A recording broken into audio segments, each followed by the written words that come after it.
प्रिय मित्रों, भविष्य दर्शन चैनल में आपका हार्दिक स्वागत है।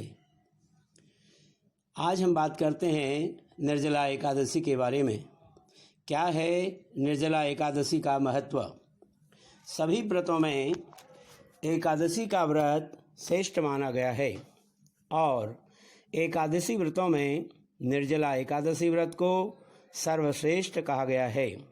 ज्येष्ठ मास में जब गर्मी पूरे तेवर दिखा रही होती है तब यह व्रत आता है। ज्येष्ठ मास के शुक्ल पक्ष की एकादशी को निर्जला एकादशी है, 2 जून को पड़ रही है। इस एकादशी को भीमसेनी, भीम एकादशी और पांडव एकादशी भी कहा जाता है। पानी नहीं पीते हैं इस व्रत में।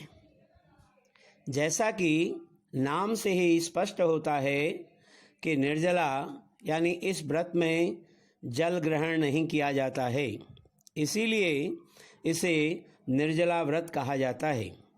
जल के साथ अन्न भी ग्रहण नहीं किया जाता है। इतना ही नहीं, इस व्रत में कठोर नियमों का भी पालन करना होता है, जिस कारण से यह व्रत सबसे कठिन व्रत कहलाता है। क्या है व्रत का लाभ? इस व्रत की मान्यता है कि निर्जला एकादशी का व्रत जो भी रखता है उसे 24 एकादशी के व्रतों के बराबर पुण्य मिलता है। इस व्रत को पूर्ण करने से भगवान विष्णु प्रसन्न होते हैं और उनकी कृपा प्राप्त होती है। जीवन में आ रही बाधाओं से मुक्ति मिलती है, रोग दूर होते हैं, घर में सुख समृद्धि बनी रहती है और लक्ष्मी का वास होता है। किस तरह करें व्रत? यह व्रत पंचांग के अनुसार आरंभ करना चाहिए। एकादशी का व्रत 10वीं तिथि से ही प्रारंभ हो जाता है। इस व्रत में सूर्योदय से लेकर अगले दिन द्वादशी तिथि के सूर्य उदय तक जल और भोजन ग्रहण नहीं किया जाता है। पूजा विधि क्या है? सुबह स्नान के बाद पूजा स्थान को शुद्ध करें और व्रत का संकल्प लें। इसके बाद भगवान विष्णु की प्रिय वस्तुओं को अर्पित कर भोग लगाएं। पीले वस्त्र और पीले रंग के मिष्ठान्न का भोग लगाना उत्तम माना गया है। इसके बाद पूजा आरंभ करें और कथा करें तथा व्रत का नियमानुसार पालन करें। निर्जला एकादशी का मुहूर्त: एकादशी तिथि का प्रारंभ 1 जून 2020 को सायंकाल 2:57 पर होगा और एकादशी तिथि की समाप्ति होगी 2 जून 2020 को दोपहर 12:04 पर और पारायण का मुहूर्त रहेगा 3 जून 2020 को प्रातः 5:23 से 8:08 तक। अब हम जानते हैं निर्जला एकादशी व्रत की कथा क्या है, सुनिए।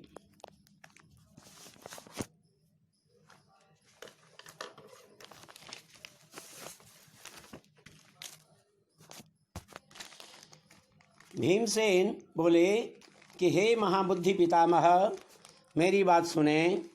युधिष्ठिर, कुंती, द्रौपदी, अर्जुन, नकुल, सहदेव ये एकादशी को कभी भोजन नहीं करते।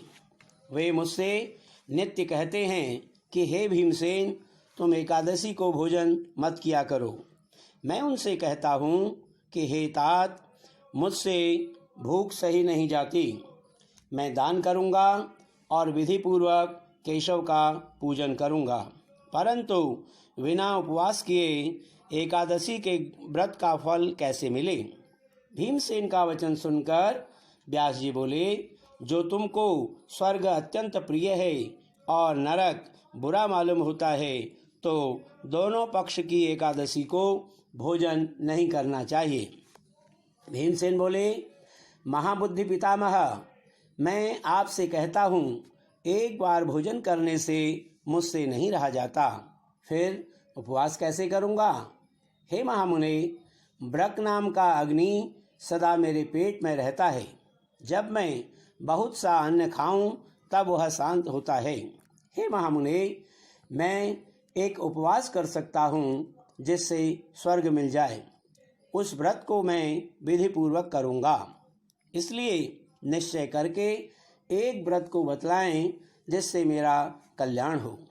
तो व्यास जी बोले कि हे नराधेव, तुमने मानव धर्म और वैदिक धर्म सुने, परंतु कलयुग में उन धर्मों के करने की शक्ति मनुष्यों में नहीं है।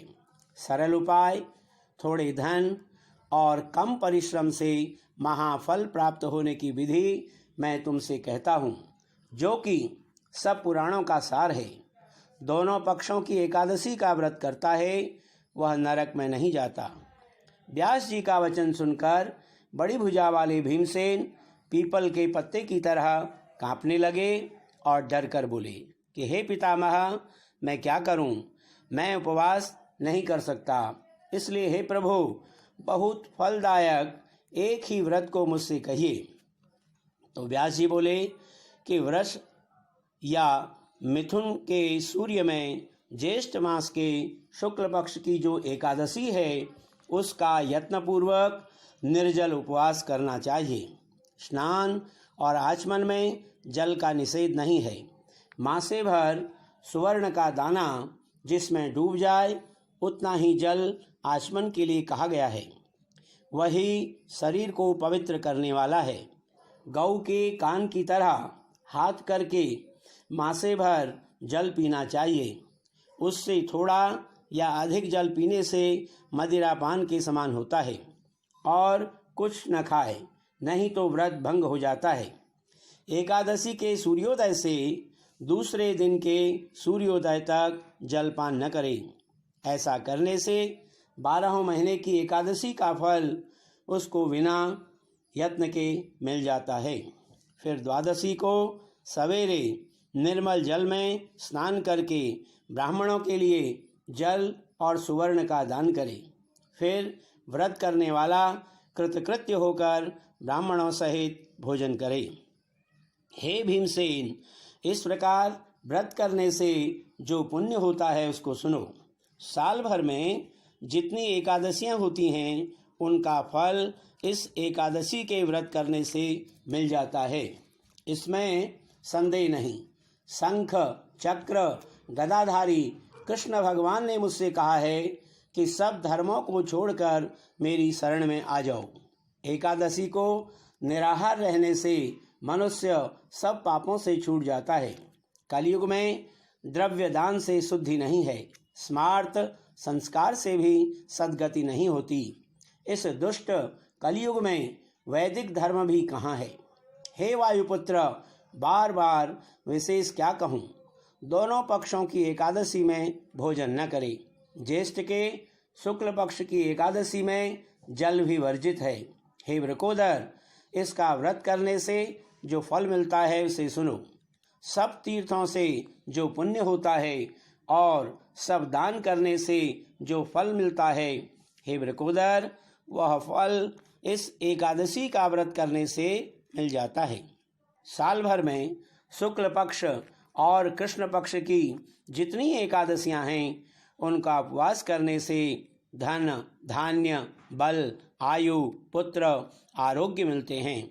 वे सब इस एकादशी के व्रत करने से मिल जाते हैं। हे नरव्याघ्र, मैं तुमसे सत्य कहता हूँ कि इसका व्रत करने से बड़े शरीर वाले भयंकर काले पीले रंग के दंड पासधारी यम के दूत उसके पास नहीं आते, बल्कि पीतांबरधारी हाथ में चक्र लिए हुए सुंदर विष्णु के पार्षद उसके पास आते हैं। अंत समय पर उस मनुष्य को विष्णुलोक में ले जाते हैं। इसलिए यत्नपूर्वक निर्जल व्रत करना चाहिए। फिर जलदान और गोदान करने से मनुष्य सब पापों से छूट जाता है। हे जन्मेजय, इसको सुनकर पांडवों ने इस व्रत को किया। उसी दिन से भीमसेन ने इस निर्जला एकादशी का व्रत किया। तभी से इसका नाम भीमसेनी विख्यात हो गया। हे भूपाल, उसी प्रकार सब पापों को दूर करने के लिए तुम भी यत्नपूर्वक इसका व्रत और भगवान की पूजा करो। हे अनंत, हे देवेश, मैं आज आपका निर्जल व्रत करूंगा और दूसरे दिन भोजन करूंगा। इस मंत्र को पढ़कर सब पापों को दूर करने के लिए इंद्रियों को वश में करके श्रद्धा पूर्वक व्रत को करे। स्त्री अथवा पुरुष का सुमेरु या मंदराचल पर्वत के समान भी पाप हो तो एकादशी के प्रभाव से भस्म हो जाता है।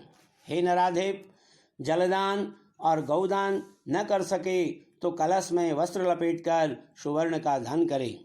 जो कोई उसमें जलदान का नियम करता है उसको हर एक प्रहर में करोड़ पल सुवर्ण दान का फल मिलता है। इसी एकादशी के दिन स्नान, दान, जप, होम जो कुछ मनुष्य करता है वह सब अक्षय हो जाता है। श्री कृष्ण जी ने कहा कि हे राजन, जिसने निर्जला एकादशी का विधि पूर्वक उपवास किया है उसको और धर्म में क्या प्रयोजन है। व्रत करने वाला विष्णुलोक को जाता है।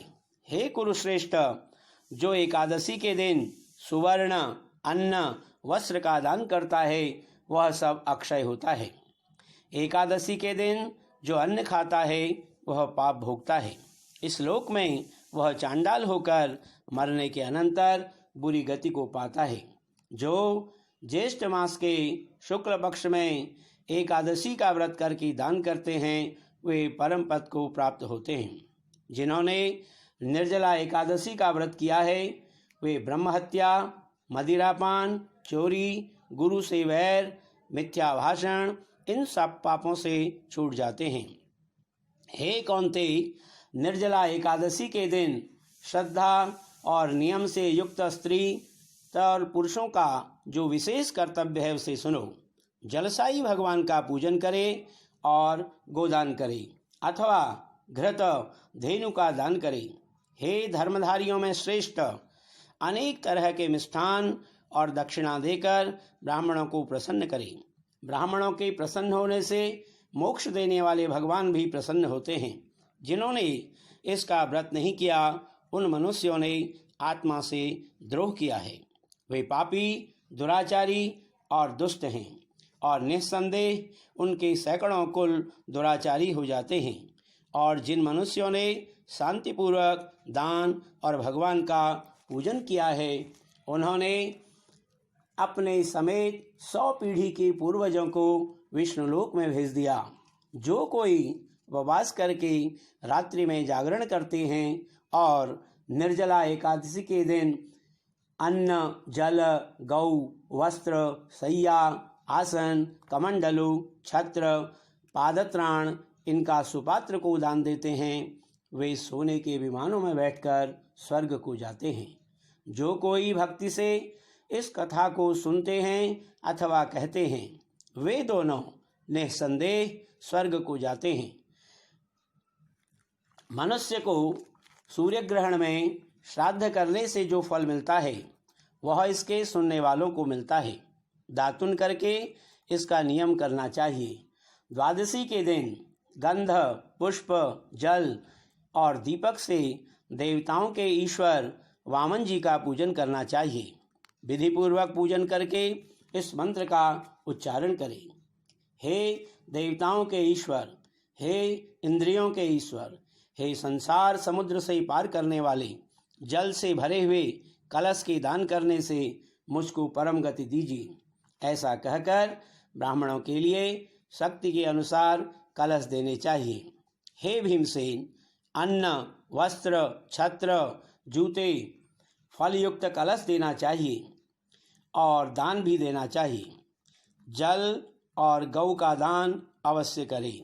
फिर ब्राह्मणों को भोजन कराकर मौन से आप भी भोजन करें। इस प्रकार जो पवित्र और पापों को दूर करने वाली एकादशी का व्रत है वह पापों से छूटकर परम पद को प्राप्त होता है। श्री ब्रह्मवैवर्त पुराणे ज्येष्ठ शुक्ला निर्जला एकादशी व्रत महात्म्यम संपूर्णम।